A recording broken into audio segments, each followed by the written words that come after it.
there, my name's Chris, and today I'm going to be walking you through one of our latest feature releases, custom properties.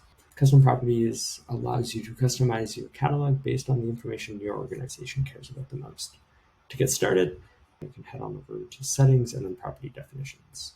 From here, we currently haven't set up any properties to be tracked within OpsLevel, but we're going to walk through that together today. Specifically, we're going to be looking at what I call the data classification policy. And so I click on new property, and my property name is data classifications. And I'm going to give it a nice description because this is what's actually going to be presented to the service owner when they go and look at their service overview.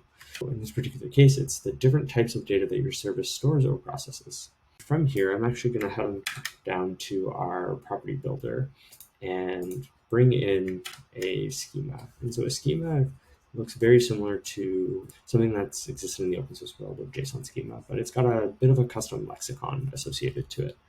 In this particular case, what we're defining is a modified version of a dropdown where it supports one or more values. There are 4 different data classifications that a service can have, but they can also have multiples of these. A service owner will be able to select between none, personal data, business records, and financial account information. The schema will also be restricted to require a minimum of one of these, and that they have to be unique. This is something that's new into OpsLevel, where each of these properties will have strict validations against them to ensure that the data is correctly formatted and validated so that service owners are keeping the data up to date for you. Lastly, we're going to leave display status enabled. By default, we want to show all properties to service owners, but we do recognize that some properties that you might want to track are going to be used solely for service maturity, and as a result, might actually just be large blobs of machine data that might not actually be beneficial for service owners to inspect in the UI. Regardless, though, the data will always appear in the API and can always be fetched. So we're going to go ahead and create this property.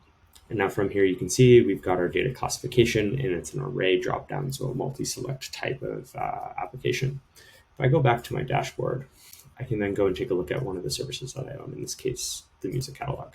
In the service overview, we've got this new section where it's actually telling me that this is a custom property that we want to track against all of our different services in OpsLevel. If I hover over the icon, I get told that what this particular type of data is. I can go ahead and click add and start classifying the different pieces of data that appear for this service. And so in our particular case, we process both personal data as well as financial account data. And so as you can see, I've set 2 different values for this field that I can also go ahead and close out if I accidentally set the wrong value. Custom properties will be supported currently in Terraform for both doing the definition of a property, but also assigning a value to a particular service, as well as in our CLI. In a future release, we will also be supporting YAML, or OpsLevel.yaml for specifying the property on a given service. And all of this can also be found within our API. To get started, take a look at our docs for some small use cases around different pieces of data you might want to track and how to get started. Thanks.